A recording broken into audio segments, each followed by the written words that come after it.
Hello, everyone. Namaste, and hope you're having a great weekend. Welcome to another episode of Narad News.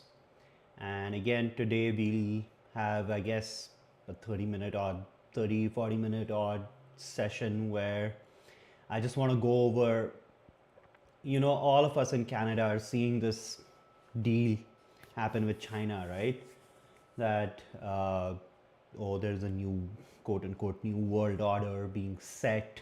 Prime Minister Carney is meeting with uh, President Xi of China, and they have signed an EV deal, canola oil deal, lots of different products that have been talked about in this particular. Let me see if this is any better. Okay, I'll try with this light setup because yeah, okay, let's do this. So, you know, instead of just going over what's happened in the deal, I actually wanted to take a look at this story from several different perspectives. And what I found very interesting was I type into Google, right? Uh, Canada China trade deal, and I don't get any official documentation up front. All I get is news article, news article, news article, news article, news article, this source, that source, that source, that source. And I'm not able to find, or at least if, I'm happy to be corrected, but I do want to read the actual deal when it's finally out and signed and everything, where if real ink hits real paper, I would love to be able to see that, even if it's digital, then I actually want to read that and see what has happened versus what's being told is happening. And that last bit of my sentence, I decided to actually take this topic and just show you guys a broad spectrum of what the news sources are saying, because it's funny, right? For some of them it's all doom and gloom. Oh, now Canada is in the hands of the communists, and we will now have a social credit system before you know it, and we will lose our sovereignty to China, I think. And then there's and then oh, if we are destined to lose Canadian sovereignty, then we should go and lose it to US. At least the democracy, at least Trump is better than Xi. All of this news is going on, right? And then on the other side, it's like, oh my God, this is the best thing that's happened to Canada since sliced bread. And I'm just like, come on, man, it can't be so bad or so good. It's a trade deal. Given our current political climate, trade deals are happening all over the place. It's not just Canada signing them. It's the US kind of started this whole process, but everyone is signing a trade deal, right? India signed one with the EU. India signed one with Australia as well, I believe.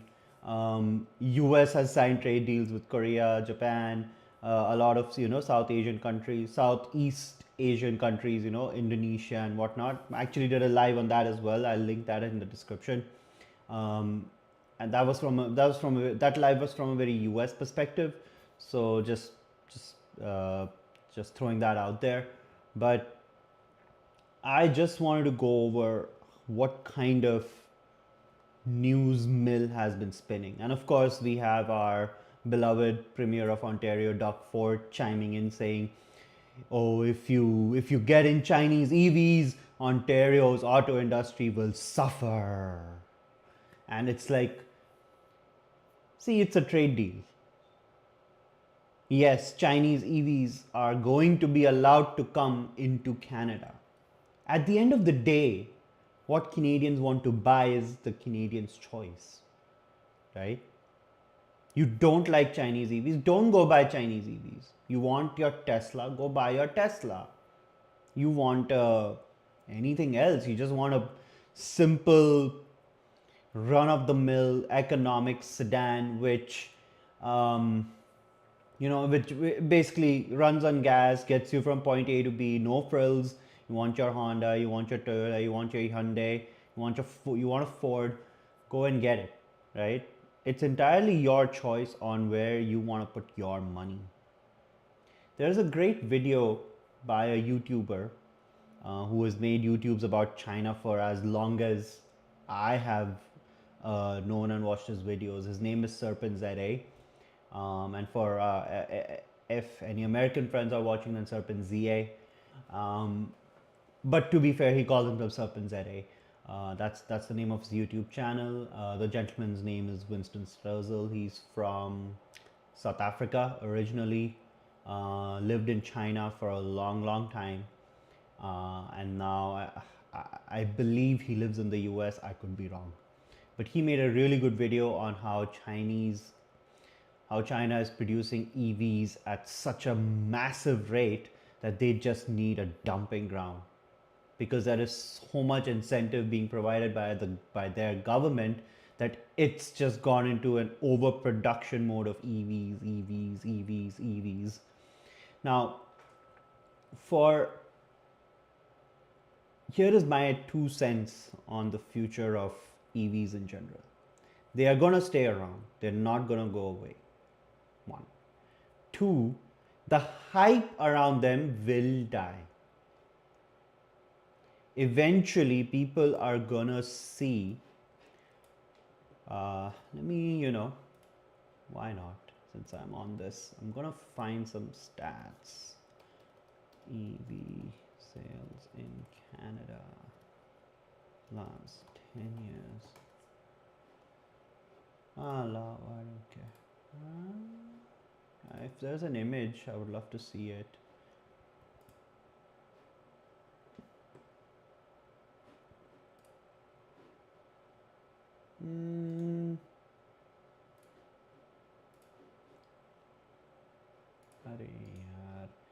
Let me quickly see if I can open an image just to show you. Okay, this looks like garbage.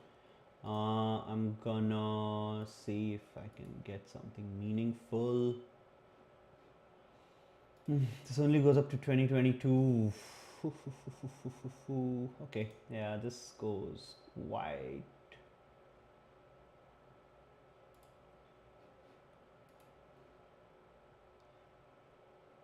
Oh man, EV, okay. Q1 2024. Vehicle registrations is not. Okay, I'm not able to find anything that meaningful. Let me see what Gemini gives me.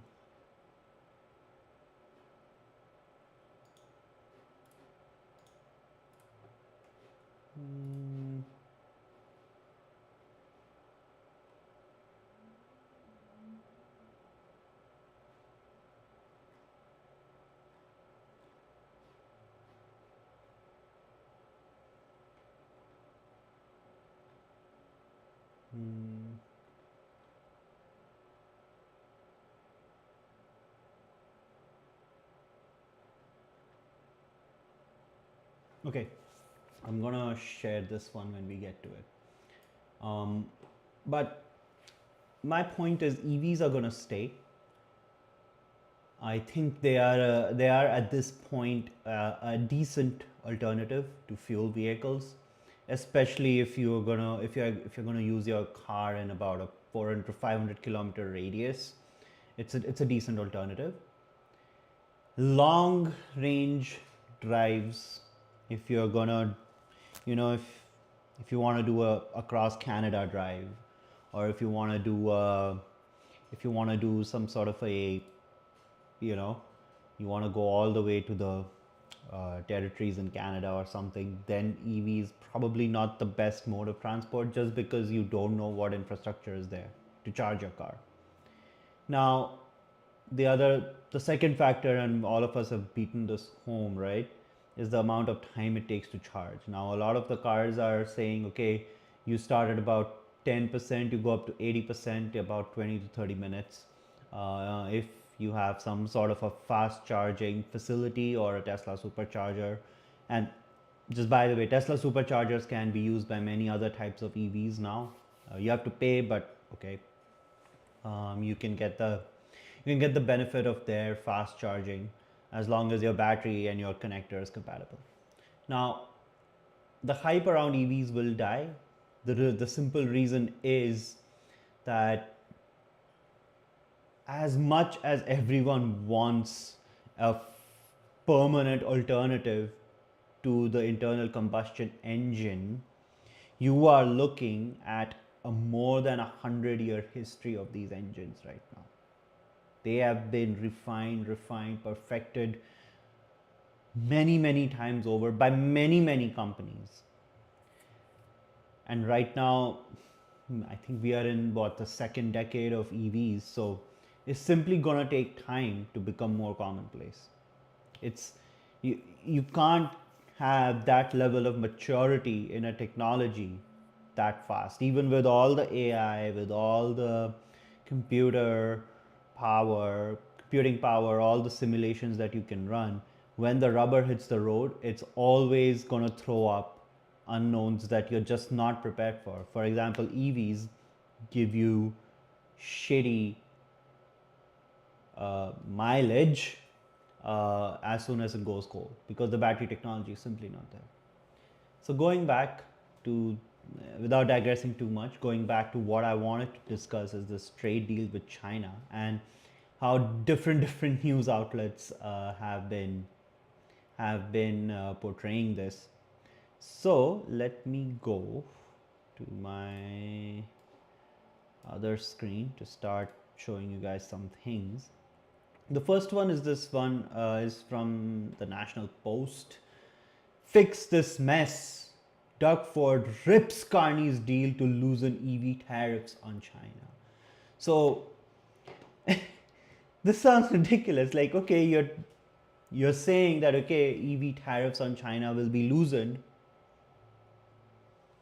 To some extent, this is also a messaging to our southern partners that okay, you know, if you don't want to help us out, we are going to look for help elsewhere, right? See, Canada doesn't really offer that big a market. Yes, overall, the purchasing power of Canadians is quite high. It's a developed country. It has, it's seeing its challenges, some of the most pressing challenges in the last 50 years, but it's still up there, right? If you see the HDI of Canada, it's above 0.9, which is extremely high. So most people here have a fair amount of money to spend. Yeah, that gap is reducing because taxes are ridiculous, the Canadian dollar has depreciated. So again, I did a live on this, right? Like I went over, what the same car costs in a simple car, a simple gasoline sedan. What does that cost? What it costed in the US 12 years ago, and what it costs now, versus what it costed in Canada most likely 12 years ago and what it costs today.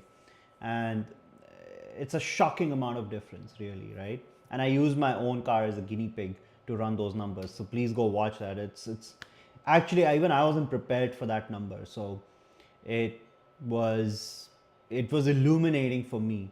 You always hear the news that it's getting more expensive, you feel the pinch in your bills as well, but when you actually do some calculations and you see the outcome, it's a different experience.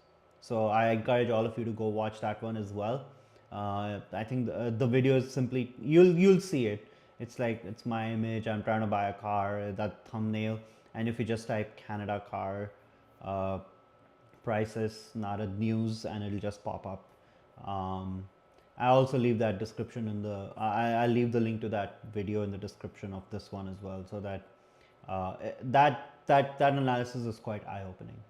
So let's look at let's see what this article is saying. National Post, let's see what they are saying. Okay, it's not gonna let me read this one, eh? Okay. No worries. Prime Minister Carney and the federal government need to urgently step up and support Ontario's auto sector. Ford wrote, what are you doing, Premier Ford, to make the Canadian auto sector more competitive? Are you willing to reduce taxes so that Canadian companies can be set up so that we can make our own cars? All our auto companies are basically assembly plants for US car companies. Ford makes pickup trucks here. Pickup trucks can literally only be used in North America. They're huge, massive, fine. I like them. I don't have any, I wouldn't mind having one sometime in my life. But, you know, I've driven a F-150, I've driven a Hemi, I've driven a Silverado diesel 2500, whatever. I've driven all those. They're fun to drive. But the fact of the matter is the roads or the width of the roads, the quality of, maybe not the quality, but at least the width and the space they need to be parked, etc., only available in North America. And I guarantee you, at least there are multiple parking lots in Vancouver where you couldn't fit one of them, right? So your auto sector, and I'm talking about Canada in general, right, is basically geared to produce vehicles for the North American market, of which you are about 10%, because most of that goes to the States. How about, it's not difficult to make a goddamn car. What are you doing? See, what the Prime Minister's aim is, okay, let's try and reduce the cost of living for Canadians. We are in a tariff-riddled environment where you just don't have a choice. I'm not supporting or not supporting. I'm just trying to bring out the logic, right? Pure economics. Let's have more options in the market so that the price can drop. US tariffs not going away anytime soon. In fact, my take is US tariffs are going to stay even post President Trump. I do not see them going away. There is no reason for them to go away just because one man is not in the administration anymore, right? Once President Trump's term is over, legally he cannot be elected a third time, at least not yet. And that's not the topic of discussion. But once you have even the next one, they're not going to lift tariffs overnight, right? So Prime Minister Carney's administration and Prime Minister Carney himself, what they're trying to do is they're trying to diversify the economy in terms of where we export our shit and where we import our shit from. There are very few countries in the world that actually produce their own cars. We got a big chunk of Hyundai coming in. We have Honda coming in, Toyota coming in. All the Japanese ones are there, Nissan, you name it, right? We have the German ones, not necessarily affordable by everyone. We got the German ones in Canada. Indian cars, maybe. I don't know if they're even interested because their domestic need is just so much that I don't see Indian car manufacturers really stepping it up to, you know, try and go abroad because, heck, their domestic demand is so much that they don't necessarily need to bother. Although I would argue that because Indian car manufacturers are good at making cars for Indian roads, they would actually do well if they can just provide competitive pricing, right? You just got to increase the horsepower and you're good to go. The other player, the new kid on the block when it comes to international cars is China. If someone in Canada has not noticed yet, there is another car company with a V. I'm not sponsored by them. No one even watches my videos yet, so I'm not sponsored by anyone.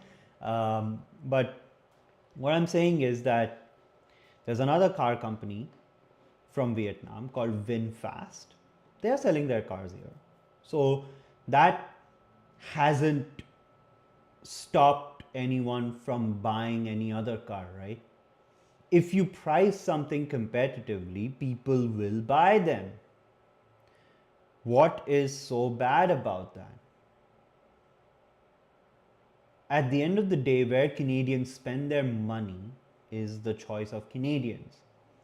And Premier Ford, your job as the Premier of Ontario is to make Ontario more competitive and not just produce cars for American companies. That's fine. Do it as long as it's needed. Why not? But also encourage. And again, I'm not just saying this is only something that Premier Ford should be doing. It should be all the premiers of Canada and all the provinces. They should be incentivizing manufacturing of cars in their own provinces so that we can have prominent Canadian companies supplying our market and then going outside. There is talent in the country. You can always, you have that.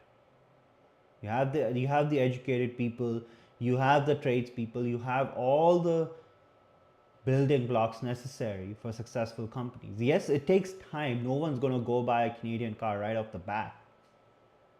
You're going to have to give them a 10-year runway so that they can establish themselves in the market. But I mean, yeah, just because the Prime Minister's administration is only trying to come up with a quick fix for now. It's needed. And again, watch my video on that car on how expensive cars have gotten relative to the US as well. You know, the same car costing X amount more, and in Canada it costs like Y amount more, right? So there has to be some sort of a quick fix. But in the meanwhile, as a longer term game, why don't we start encouraging some auto companies to come up? There are rich enough people here who could invest in their own auto company. But if you just want to keep tax, pump it into a healthcare system that doesn't even show up for its people, and if you think that statement is wrong, then again, I've done another live on the recent Edmonton case, and I've sprinkled that with my own experiences. Not as horrifying as what happened in Edmonton, nowhere close, but it paints a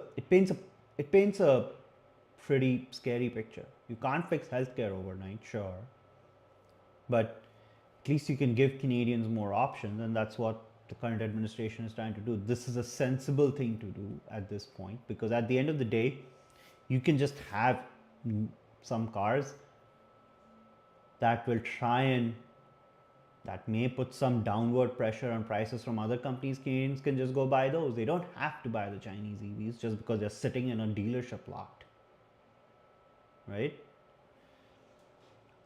Let's look at another headline in this one.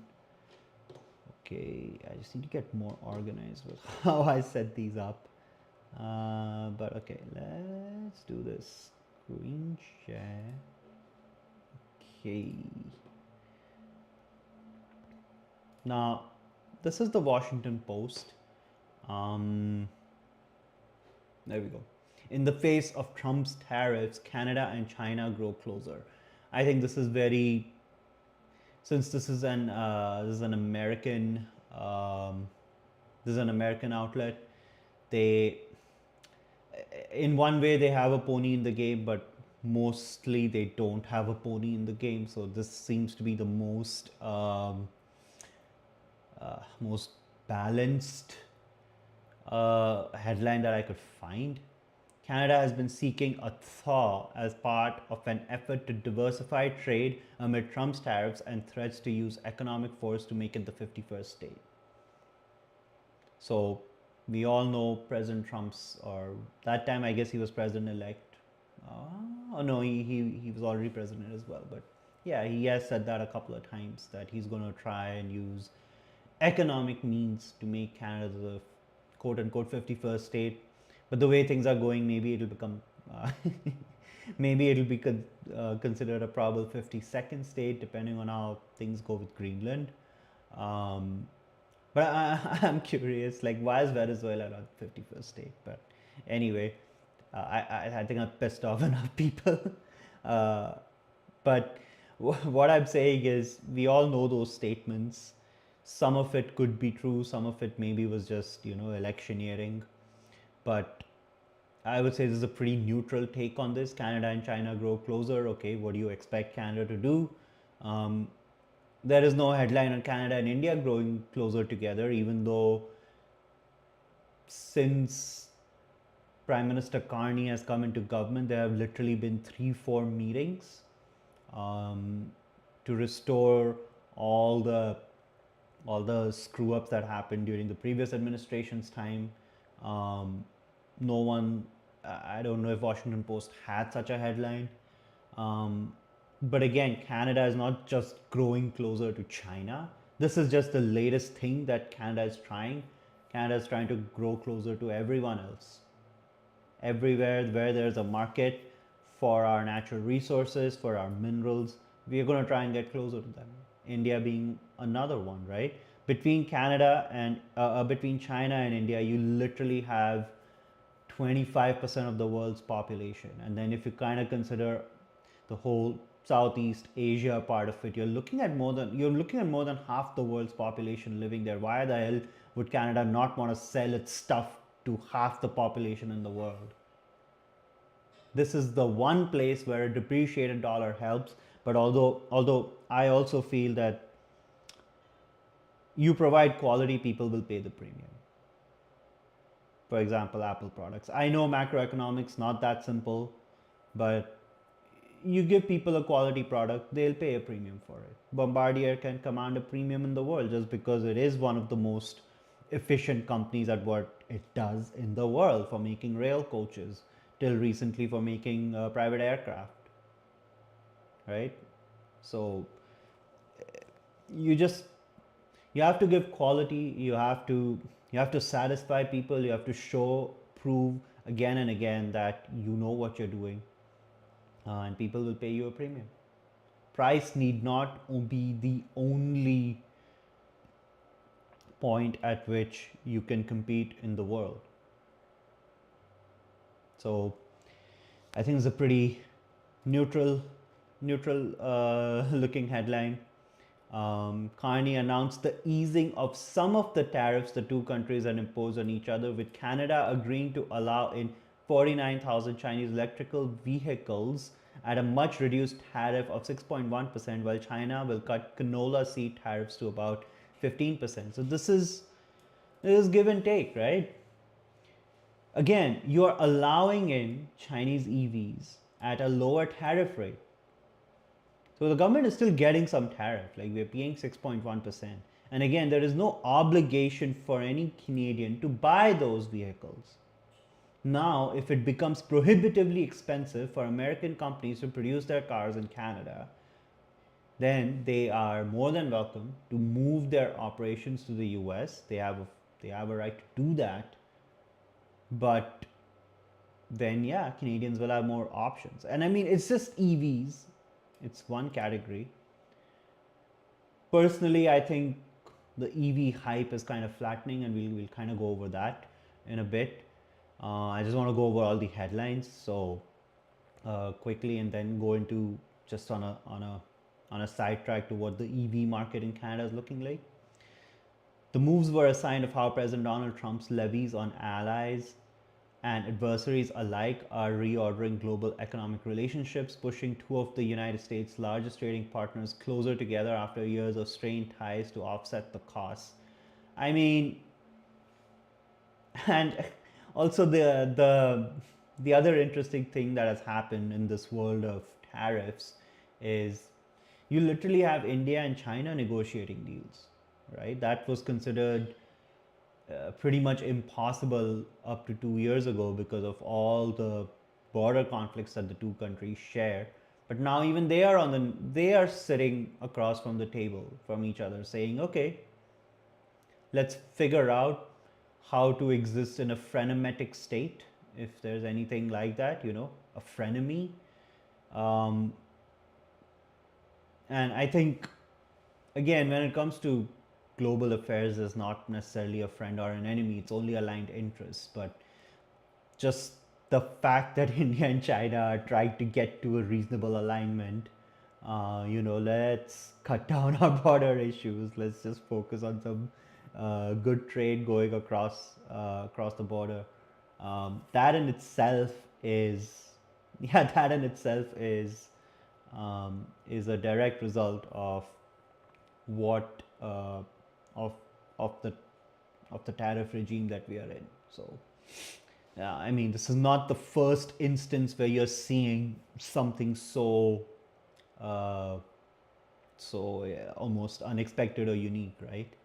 So, yeah, I'm not going to read this. I just wanted to read the headline. But China, Canada's second largest trading partner after the US, imposed steep tariffs on Canadian agricultural goods, including rapeseed and beef last year. Those duties were retaliation for Canada's levies on Chinese made electric vehicles, steel, and aluminum. Ottawa announced those tariffs in 2024 as part of an effort to align itself with the US policy on China. So, yeah, of course, Canada tried to do something to align itself better with the United States, and then things turned out very different. So, again, it's entirely expected that something like this would happen. So let's move on to the next headline. Now I'll show you. Let's go here. Okay. Yeah.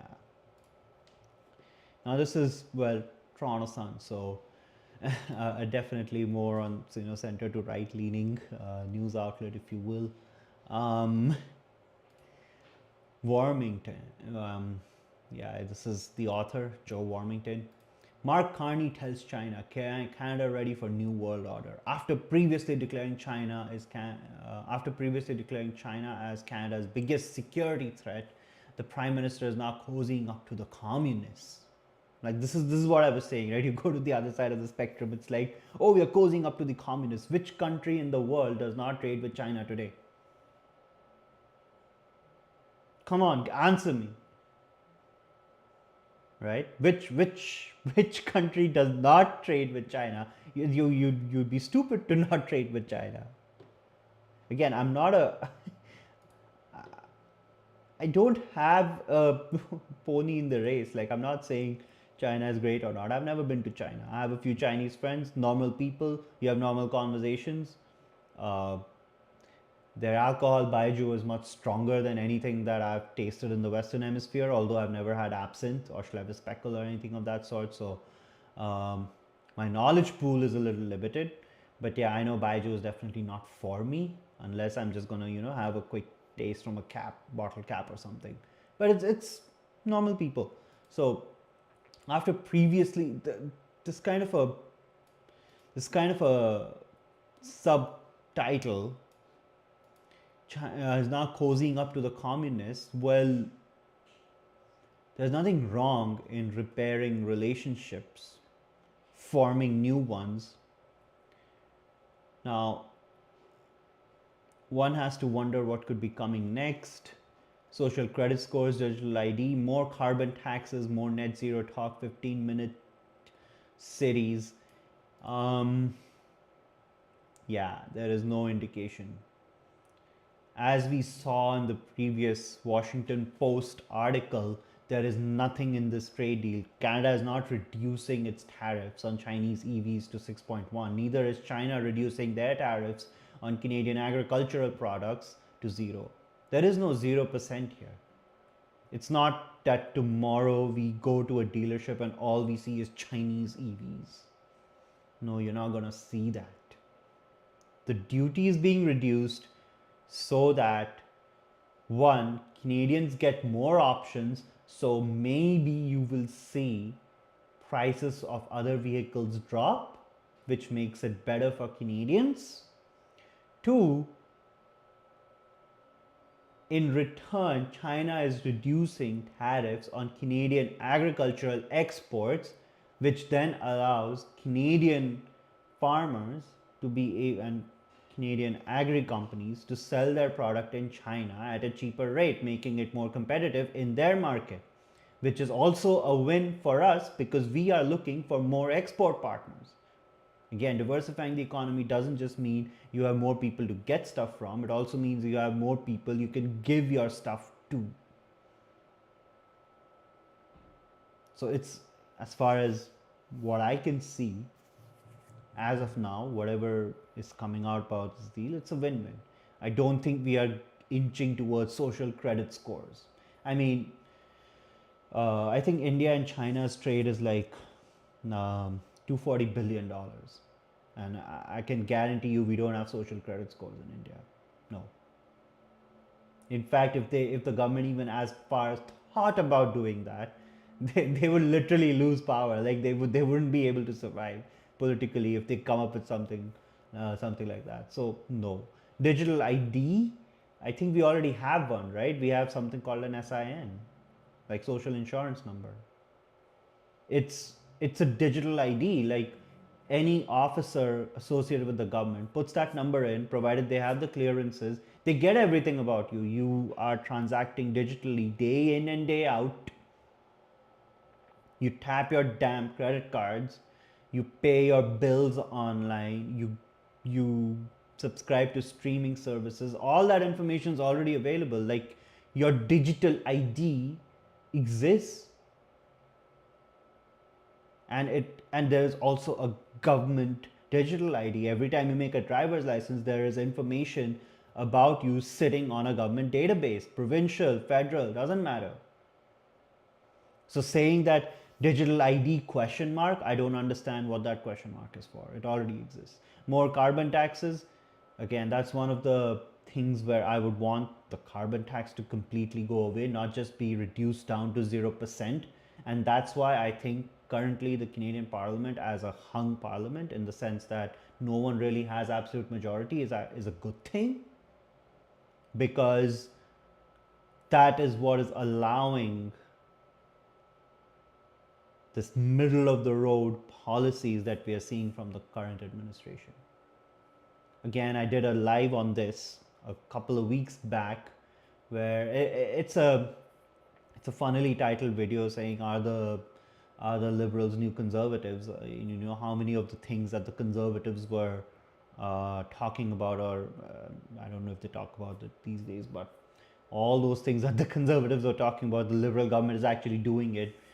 Maybe not all because they had a change of heart, but maybe some of it is just because, okay, we don't have an absolute majority, and if we do not act on certain very, very pressing issues like mass immigration,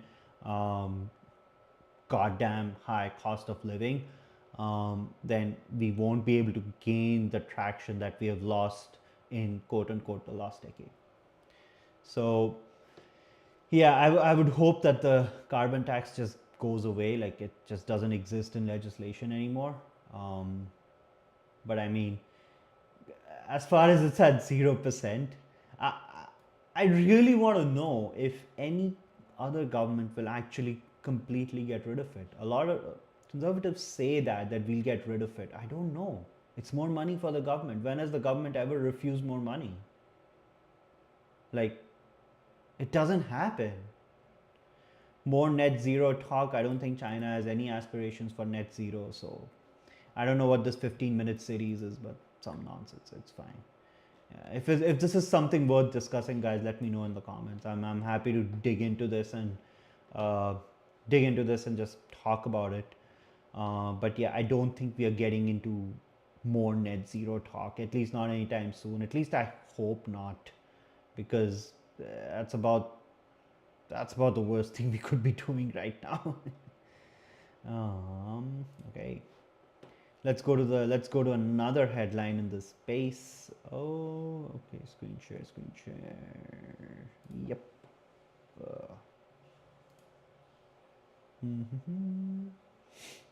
Okay. Yeah, this is CBC. So CBC is a very most, well, they're supposed to be entirely objective, but yeah, we all know they're sort of center to left. So let's go with that. I'll get rid of this. Please do like, share, and subscribe. Just because I remove it from the bottom of the screen doesn't mean you forget that message. Please do like, share, and subscribe. Please comment what you like, what you don't like. You wanna give us shit, go for it. But please do like, share, and subscribe. We wanna try and grow. We wanna try and get our voice to as many people as possible. And yeah, really, we wanna be as centrist as we can on this channel. Look at look at look at the hard facts. Look at what not just the first order effects are, but also look at the second and third order effects on Canadians. And again, I'm going to try and stay away from too many hard jargony topics. I'm going to try and focus the channel on what affects our lives as everyday, quote unquote, everyday Canadians. So now, CBC's headline, Carney reaching trade deal with China, says country is more predictable than US. Oh, it might seem that way these days, and that's because US in itself is going through a challenging time. What people forget in all the news throwing that happens every day is that US has many challenges of its own. That $38 trillion debt, about $1 trillion in interest payment this year, very few buyers for treasuries. These are the challenges the US is facing. And let's get real. A world without US is not favorable right now. As much as we may be bombarded with news that may want us to think of the US as more and more of a negative thing, I would still say US in the world right now is a net positive. See, at the end of the day, people can comment on how much of a democracy the United States is. Oh, they only have two parties. That's one above being totalitarian. The reason you can say that is because US holds dear and enshrines in their constitution free speech, which is one of the major tenets of democracy, right? The very reason you can make memes on President Trump, Howard Lutnick, Pete Hegseth, Tulsi Gabbard. The reason you can make memes, the reason people have literally made careers by making fun of them or just by mocking them on late night shows and everything, the reason you can do that is because you are in a democracy. You are allowed to do that. And in fact, same thing in Canada. For everyone who keeps coming and saying that, oh, Canadian democracy is gonna crumble and we are cozying up to the communists.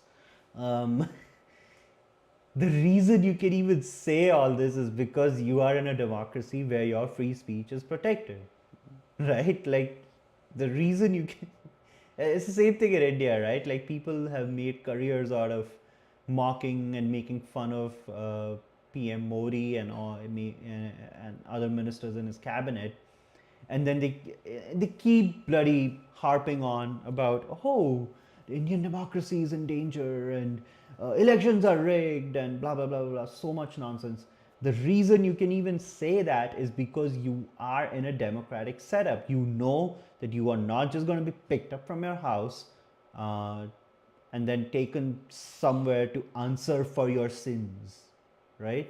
Because you have not committed a sin. And the reason you have not committed a sin is because legally you're protected. You have an opinion, you have a right to place your opinion in front of the people. Now, anyone listens to you or not is a different story, but yeah, every time someone makes a meme, right? Just every time someone makes a meme on a political figure all over the world, anywhere, you're making fun of them, or maybe you're being sarcastic, or you're having some sort of a satirical approach to the decisions that a government is taking, step back and think.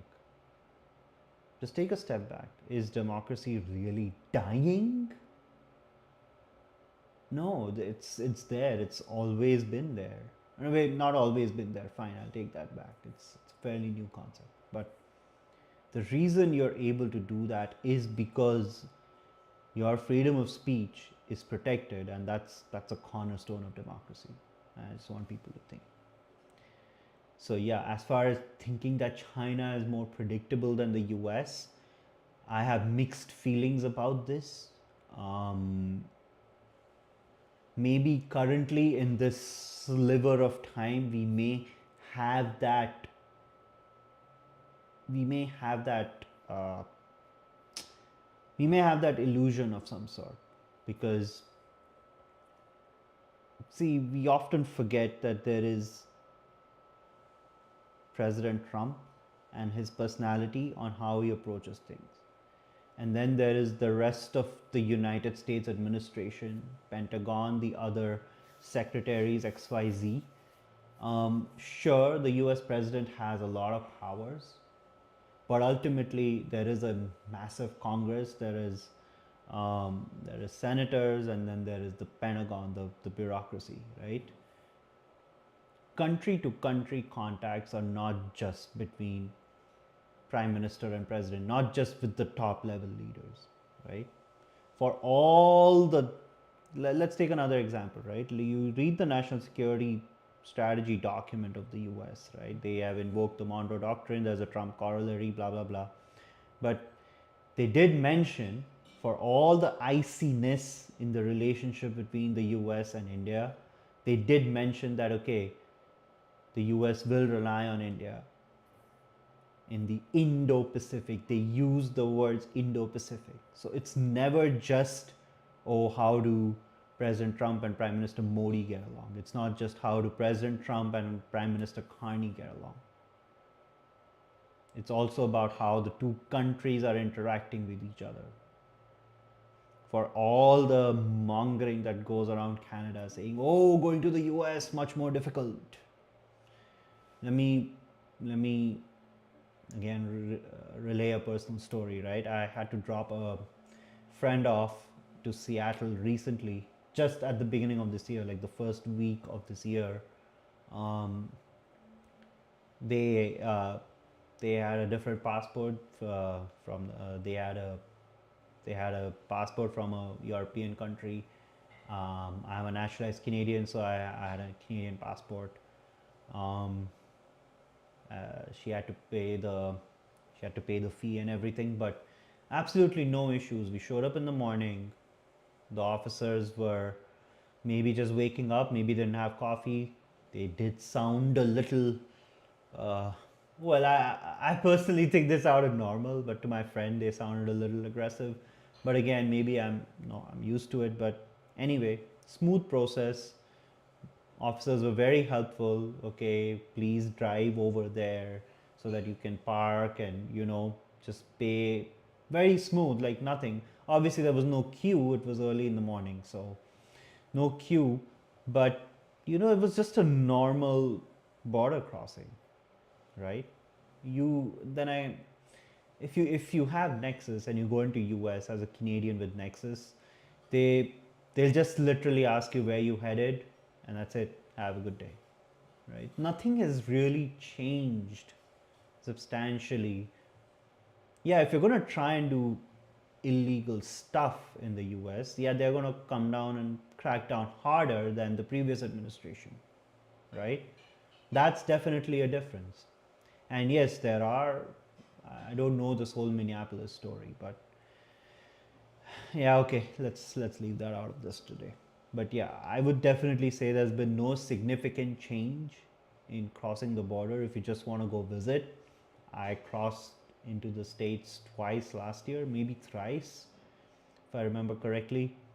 No issues, normal, predictable process.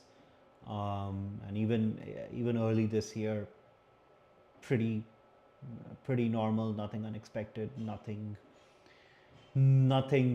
to be like, oh my god, I should really avoid. Like, If I'm visiting a friend, I'll go visit. Something happens, I'll let you guys know when it happens. All right, guys, I'm gonna go quickly on the last headline. I know, oh wow, 50 minutes, eh? Nice. So let's do this. I'll just quickly show you the last one. Um, Now this is, I'm not sure which one. Yeah, this is Globe and Mail. So this is another Canadian source which is supposed to be center to left. Um, Quite the achievement for Mr. Khani in Beijing. Now what? We'll have to wait and see how much of an achievement this is. I do think it's in the positive direction. I do think that just having more options in Canada may reduce, may put some downward pressure on prices. I think it's just a matter of time. This is maybe overly optimistic. It's good from a pure theoretical economic standpoint. Only time will tell how it actually pans out. And now for the bonus that I wanted to quickly cover, right? Something about what EVs look like in Canada, like what's the deal with them. So I'm gonna quickly show you this one. This is EV sales tracker, electric EV sales data tracker. This is for Canada. They track EV sales. So the latest they have is Q3 2025, slight rise to 9.4%. That was from 9.2 in Q2. Registration hold at 8.6 Q2 2025. Fall to 8.7 Q1 2025. Okay. Sales number take a hit. StatScan, Quebec reached 30% ZEV sales 2024. ZEV adoption rate in Q4 2024. Q3 ZEV hit 15.7%. So I'm gonna just summarize this one. I'm gonna change this here. Okay. So what I'm seeing here is that, as I said in the beginning, EVs are going to stay, but the hype around them is going to die down. As far as 2025 is concerned, sales of EVs in Canada have dropped, right? And it's pretty significant, right? We're seeing 18.9% adoption rate in Q4 2024, and we're down to 9.2 in Q2 2025, and then 9.4 in Q3 2025. So the interest of Canadians in EVs is going down for whatever reason, right? Many reasons for it. Teslas have become extremely expensive. The other options, Hyundai has options, Kia has options, everyone has an EV option. But overall, we are seeing an interest, the interest in EVs decline. This could be partly because the carbon tax is now sitting at 0%, so gas prices all over the country have dropped. So, and also buying a gas car up front is actually just only 2/3 of the price, right? So many reasons why the interest in EVs could be waning. But in this scenario, letting in, I think what the number was 50,000, 60,000 Canadian, Chinese EVs into Canada, I think the only thing it'll end up doing is basically, allow Canadians to have more options, which will make other vehicles cheaper. Now, does it really spill over into gas cars? I don't know. I don't know the correlation. But yeah, this is sounding more and more similar to when India told the US, fine, Harley Davidson tax, no tariff, down to 0%, and then no one really bought Harleys in India because in India everyone wants a Bullet, the Royal Enfield Bullet. That's the more manly motorcycle when it comes to Indian men. Maybe now it'll become Triumph after the crazy success of this Indian movie called Dhurandhar, in which main the main character, he's driving a Triumph, so Triumph in one scene. So maybe it'll get, maybe it'll swap, but yeah, no one really bought Harleys, so it doesn't make so. Yeah, US got what it wanted. They got a 0% tariff on Harleys, but no one actually bought them, which is what, you know, allows me to close this story, that it doesn't matter if the country decides to reduce or increase tariffs. Increase tariffs, fine, you have lesser options. Lowering tariffs increases the number of options. But at the end of the day, you, the consumer, decides where to spend the money. And with that, have a good night, guys. Have a great rest of the weekend. Tomorrow, I'll be seeing you with JD on Spicy Spectrum podcast, and it will, it will get televised here as well. So feel free to tune in either channel. Please like, share, and subscribe. And yeah, see you tomorrow morning Pacific time.